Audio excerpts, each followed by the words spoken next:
వైఖరిని మేము తీవ్రంగా ఖండిస్తున్నాం. కాంగ్రెస్ హఠావో నిరుద్యోగి బచావో అనే నినాదాన్ని మేము సామాన్య ప్రజల దృష్టికి కూడా బలంగా తీసుకోవాలని నిర్ణయించుకున్నాం. ఎందుకంటే రేవంత్ రెడ్డి గారు నిన్న పెట్టిన సభలో 70,000 ఉద్యోగాలు ఇచ్చినామని చెప్పేసి మళ్ళీ అబద్ధాలు ప్రచారం చేయడం జరుగుతుంది. ఎక్కడ 70,000 ఉద్యోగాలు ఇచ్చారు, ఏ శాఖలలో 70,000 ఉద్యోగాలు ఇచ్చారు అనేది ఒకసారి మాకు స్పష్టం చేయాలి. ఆ శ్వేతపత్రాన్ని కూడా రిలీజ్ చేయాల్సిందిగా మేము డిమాండ్ చేస్తూ ఉన్నాము. మొన్న జరిగిన ఒక ఇన్ఫర్మేషన్ అయితే బయటికి వచ్చింది. 40 మంది స్టూడెంట్స్ ఫేక్ ఒకటే ఆధార్ కార్డ్ పైన రెండు ఉద్యోగాలు చేస్తున్నారని చెప్పేసి బయటకు వచ్చింది. మళ్ళీ ఈ అలీబాబా 40 దొంగల ముఠాకి నాయకత్వం వహిస్తున్న ఈ హౌలగాడ్ అవ్వడం మాకు తెలవాలి. అంటే తెలంగాణ నిరుద్యోగుల పరిస్థితి ఎట్లయిపోయిందంటే పడికే పాగలోగయి నకల్ మార్కే నవాబ్ బన్ గయి అన్నట్టు అయిపోయింది.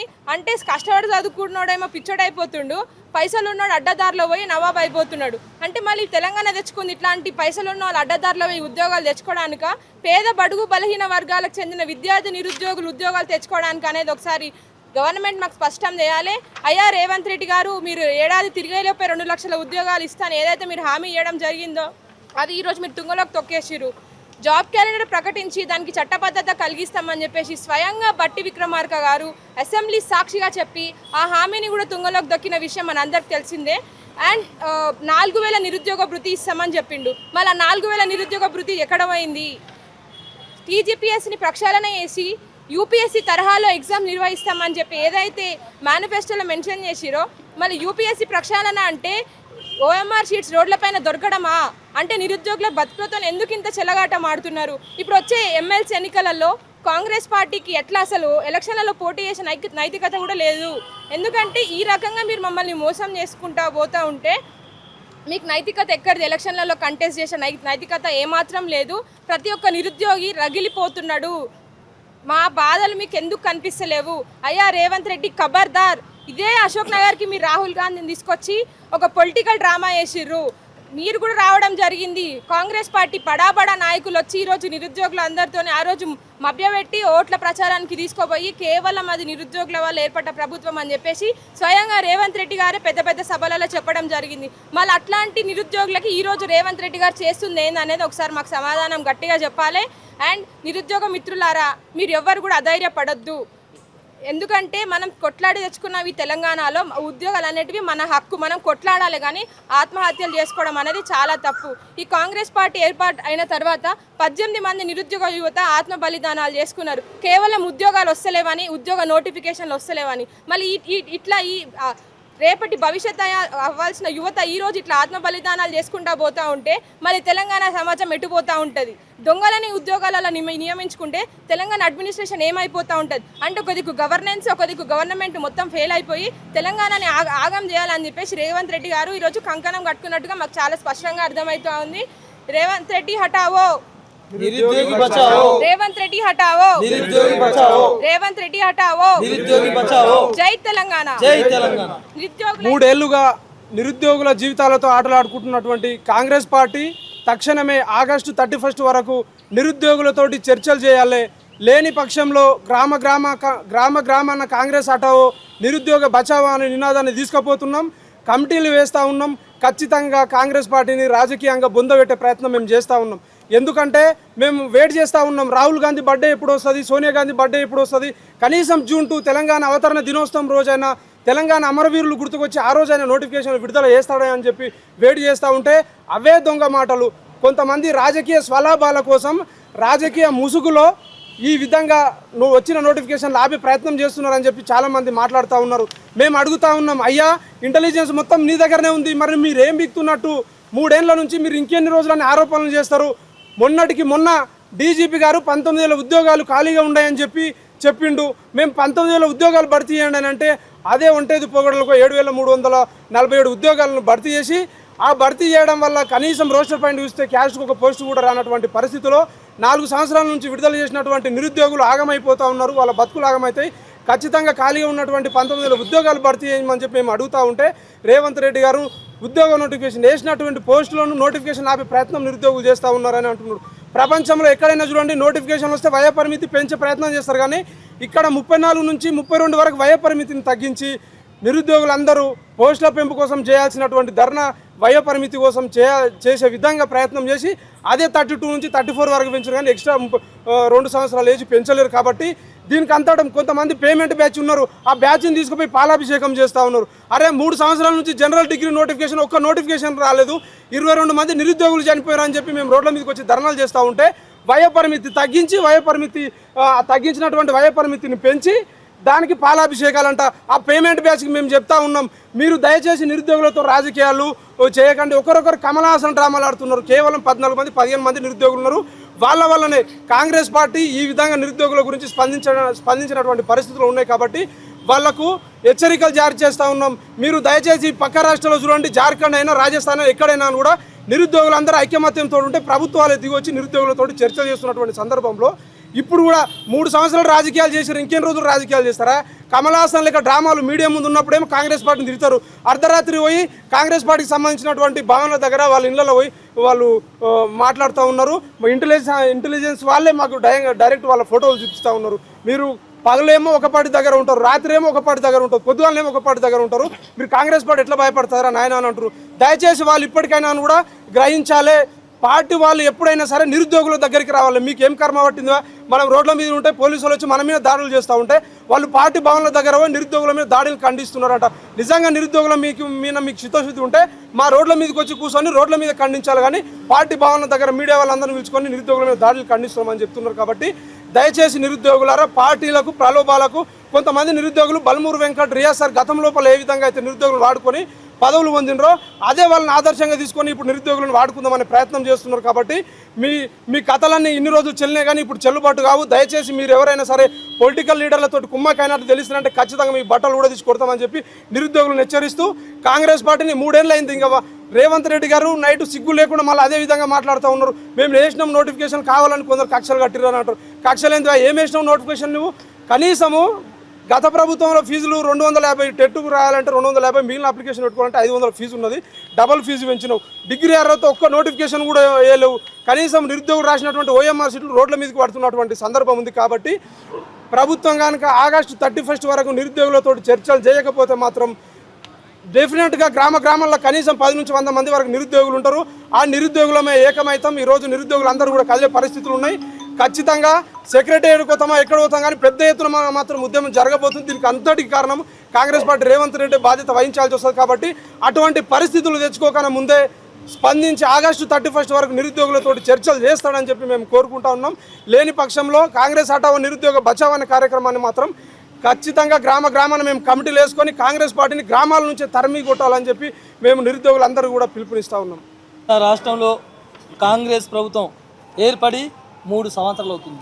ఈ 3 సంవత్సరాల నుంచి ఇక్కడున్న మేమే విద్యార్థులను నిరుద్యోగుల మొత్తం 3 సంవత్సరాల నుంచి కాంగ్రెస్ ప్రభుత్వంలో ప్రశ్నించడంలో, కాంగ్రెస్ ప్రభుత్వంలో అడగడంలో, ఉద్యోగ నోటిఫికేషన్ ఏపించడంలో కీలకంగా పనిచేసి ఇవాళ మా యుద్ధం ఒంటరిదైనా పర్లేదు కానీ పేడ్ ఆర్టిస్ట్కి మాత్రం మారబోదు. ఎందుకంటే నిరుద్యోగుల కోసం మాత్రమే 30 లక్షల మంది నిరుద్యోగుల కోసం మాత్రమే ఇవాళ మేము కొట్లాడుతున్నాం.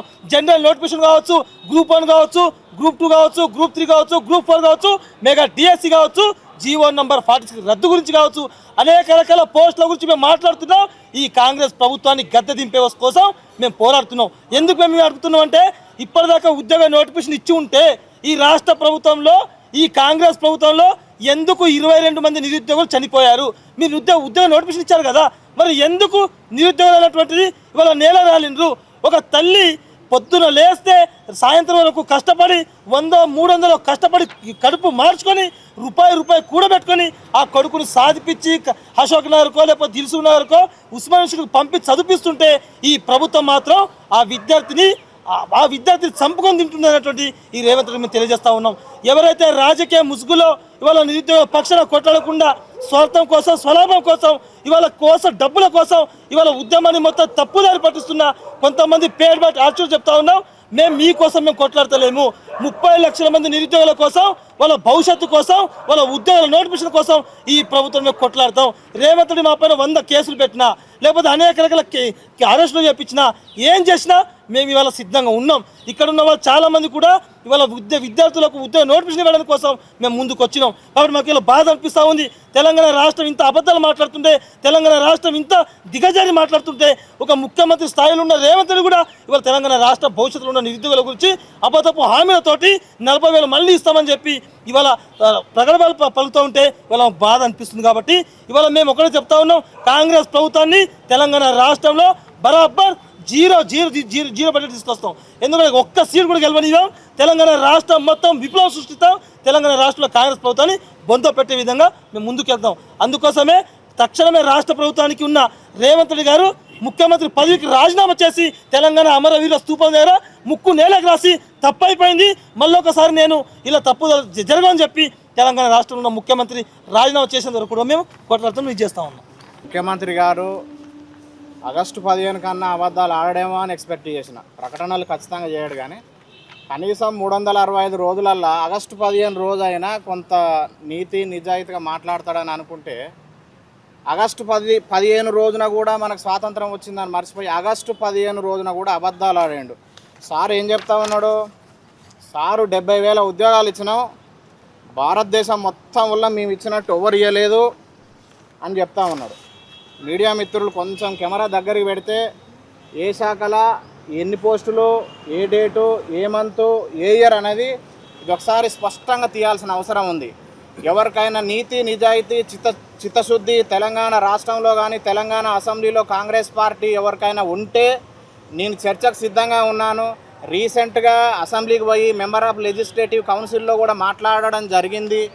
దీనికి ఈ రాష్ట్రం మొత్తం వల్ల ఏ ముఖ్యమంత్రి కానీ కేంద్ర ఈ క్యాబినెట్ ఎవరైతే ఉన్నారో స్టేట్ క్యాబినెట్ కానీ ఎవరన్నా చర్చ పెట్టాలనుకుంటే పెట్టండి. ఓవరాల్గా తాగి మాట్లాడిన లెక్క మాదిరిన ఊరికే ఓవరాల్గా పబ్లిక్ మీటింగుల్లో మాట్లాడడం కాదు. కాంగ్రెస్ పార్టీ ఎన్ని ఇచ్చింది, బీఆర్ఎస్ పార్టీ ఎన్ని ఇచ్చింది అనేది ఒకసారి ఇది విడతల వారిగా మనకు డేటు, మంతు, ఇయరు, దాంతోపాటు మనకు స్పష్టంగా ఏ శాఖలు ఎన్ని ఇచ్చింది అనేది ఇది. దాని తర్వాత ఏ సంవత్సరంలో ఎన్ని ఇచ్చింది, 2022, 2023, 2024, 2025, 2026 కాంగ్రెస్ పార్టీ ఎన్ని ఇచ్చింది, బార్ చార్ట్లలో మనం పర్సంటేజ్ల వైజ్గా ఎన్నెన్ని శాఖలు ఇచ్చిర్రు, ఏ సంవత్సరంలో ఏ పార్టీ ఎన్ని పోస్టులు ఇచ్చింది అనేది ఈ బార్ చార్ట్లలో తీసుకురావడం అనేది జరిగింది. దాని తర్వాత వీళ్ళు ఈ అంశాలు పెట్టిన తర్వాత ఇది మినిస్ట్రీ వైజ్గా ఏ శాఖలల్లో ఎన్ని ఫిల్ చేసిరు అనేది ఇది మనం ఈ పేపర్ ద్వారా మనం తెలుసుకోవచ్చు. ఇవన్నీ ఎన్నో తీసుకొచ్చినవి కాదు, ఊరికే డిటిపి చాట్ జీపీటీ కొట్టినవి కాదు. టీజీపీఎస్సీ బోర్డు ఇది రాజ్యాంగబద్ధ సంస్థ, రాజ్యాంగబద్ధ సంస్థల నుంచి తీసుకొచ్చినటువంటి అంశాలు. అదేవిధంగా మనం ఈ గమనించినట్లయితే ఇది క్వాలిటేటివ్లీ క్వాంటిటేటివ్లీ పరిమాణాత్మకంగా గుణాత్మకంగా ఏ పార్టీ ఎంత శాతం ఇచ్చిందని భారతదేశం మొత్తంలో ఒక పబ్లిక్ సర్వీస్ కమిషన్ మీద ఇంత క్షుణ్ణంగా ఇంత విశ్లేషణాత్మకంగా ఏ పౌరుడు కూడా ఇంత స్పష్టంగా చెప్పిన పరిస్థితి కూడా ఎక్కడ కూడా లేదు. నేను ఏం డిమాండ్ చేస్తున్నా అంటే ప్రభుత్వానికి చిత్తశుద్ధి ఉంటే, ప్రభుత్వానికి నీతి నిజాయితీగా మీరు 70,000 పోస్టులు ముఖ్యమంత్రి చేసినట్లయితే నా తరహాలో వైట్ పేపర్ రిలీజ్ చేయాలని నేను ప్రశ్నిస్తూ ఉన్నా. కనీసం ఆగస్టు 15 రోజులు కూడా అబద్ధాలు ఆడొద్దు అనేది మళ్ళీ ఒకసారి రిక్వెస్ట్ చేస్తూ ఉన్నాను. దాని తర్వాత లీగల్గా ఏ విధమైనటువంటి సమస్యలు వస్తున్నాయని చెప్పి మన ముఖ్యమంత్రి గారు చెప్తే మనం హైకోర్టు నుంచి జ్యుడిషియరీ సిస్టమ్ నుంచి అసలు టీజీపీఎస్సీ బోర్డు పాత్ర ఏంది, ప్రభుత్వం పాత్ర ఏంది అనేది స్పష్టంగా వివిధ శాఖలలో వచ్చే ఆటంకాలు ఏందని, జ్యుడిషియరీ లీగల్ ఇష్యూస్ ఎట్లా ఉన్నాయని చెప్పి ఇక్కడ ఈ అంశాలపైన ఒకసారి గమనిస్తే ఈ బ్యూరోక్రాట్స్ అదేవిధంగా ప్రభుత్వంలో ఉన్నటువంటి మంత్రులు, ముఖ్యమంత్రి వీళ్ళందరూ కూడా గమనించాల్సిన అవసరం ఉంది. అదేవిధంగా జాబ్ క్యాలెండర్ తీసుకొచ్చిండు. ఇది జాబ్లెస్ క్యాలెండర్, ఓన్లీ ప్రకటనలు చేస్తాడు. బట్టి విక్రమార్క గారు పేరు మాత్రం విక్రమార్కుడు అని పెట్టుకుండు. దాంట్లో 1% అన్న దానికి ఏమన్నా సార్థకత ఉన్నదా అని ప్రశ్నిస్తున్నా. దాని తర్వాత మరి ఈ హామీలు ఇచ్చిర్రు, ఇది ప్రియాంక గాంధీ, రాహుల్ గాంధీ వచ్చి ఇచ్చిర్రు. దాంతోపాటు ఇప్పుడు ఎలాగ చూపించినాయి అన్నీ కూడా ఇవన్నీ పబ్లిక్ సర్వీస్ కమిషన్ ఇవన్నీ కూడా ఏదో తీసుకొచ్చినాయి కాదు, ఇవన్నీ రాజ్యాంగబద్ధ సంస్థ. ఇండియాలో ఒక్కడు కూడా చేసిన పరిస్థితి లేడు. వీడ సామాన్యంగా ఉన్నారంటే నిరుద్యోగులకు చిత్తశుద్ధి లేదు, లేకపోతే నాలెడ్జ్ లేదు అని కాదు. డిగ్రీ చదవకున్నా, డిగ్రీ పాస్ కాకపోయినా ముఖ్యమంత్రి అయ్యారు. ఈడ నేను 20 వరకు చదువుకున్నా. అభిజిత్ రీసెంట్గా దీప్కే చూసినాం. 25 రోజులలో వచ్చి ఇంత పెద్ద దేశంలో ఆయన ఏం చేయాలనో 25 రోజులలో కథ కంప్లీట్ చేసిండు. ఆడ పార్లమెంట్లో ఒక చట్టం లేదు, ఒక కమిషన్ లేదు, లేకపోతే 2/3 మెజారిటీ లేదు, లేకపోతే 1/3 మెజారిటీ లోక్సభలో లేదు, రాజ్యసభలో లేదు. ఒకసారి చూసినట్టయితే మనం ఒక సెంట్రల్ మినిస్టర్ ఎవరైతే కేంద్ర విద్యాశాఖ మంత్రి ఉన్నారో అతను రిజైన్ చేయడం జరిగింది.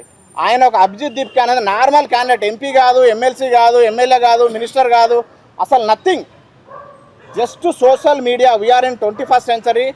Those who are politicians are thinking next ఎలక్షన్లు వచ్చేటప్పుడు గమనించుకోండి, ఈ ఉపన్యాసాలతోని నెక్స్ట్ ఎలక్షన్లో మీ ఆటలు సాగవు అనేది ఈ అభిజిత్ దీప్కే ఏ విధంగానైతే చర్యలు తీసుకుండో అది మీ యొక్క హెచ్చరిక. నెక్స్ట్ తెలంగాణలో కూడా ఆ తరహాలో జరుగుతుంది.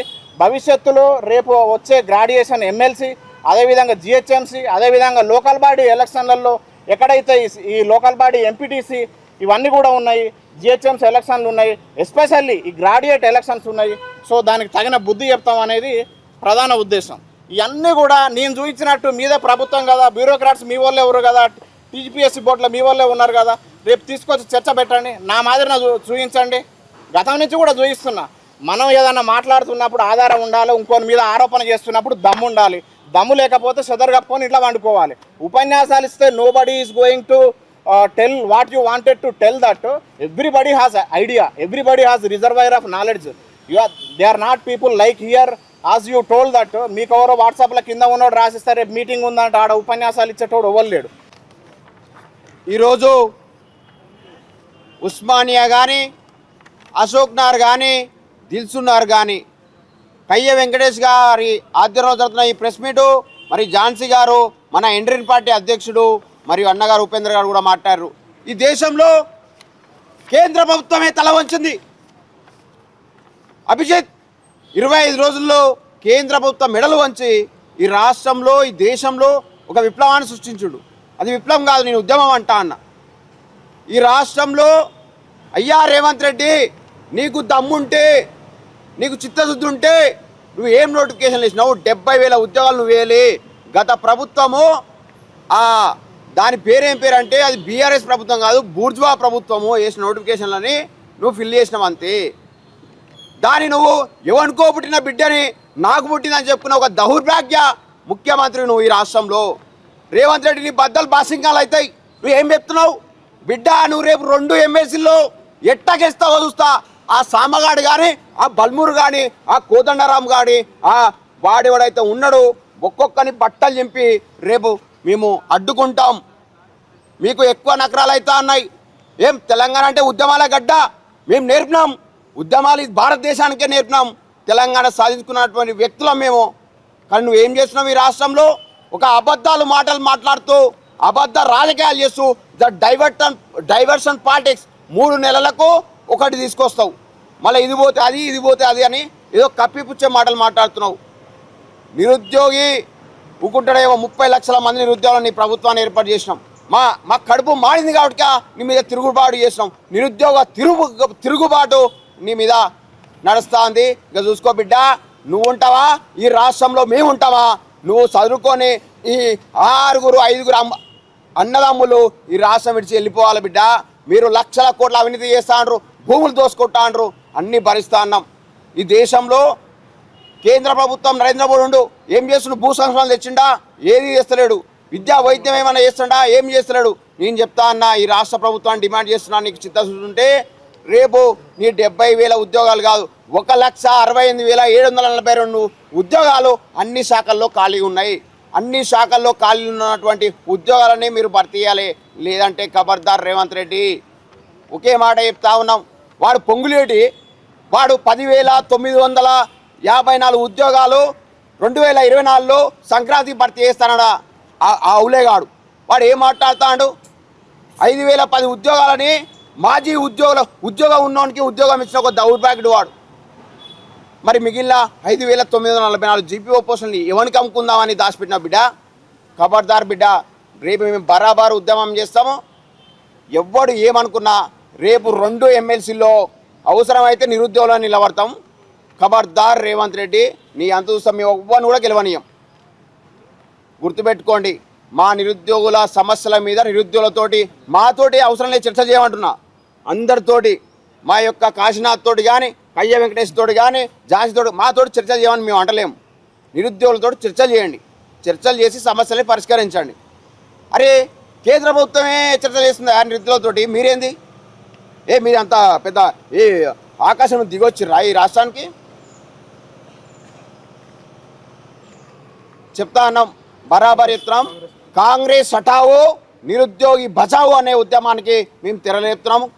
గ్రామాన కయ్య వెంకటేష్ ఆధ్వర్యంలో మహబూబ్నగర్లో కానీ నల్లగొండలో కానీ ఉమ్మడి అన్ని జిల్లాల్లో మేము తిరుగుతాం.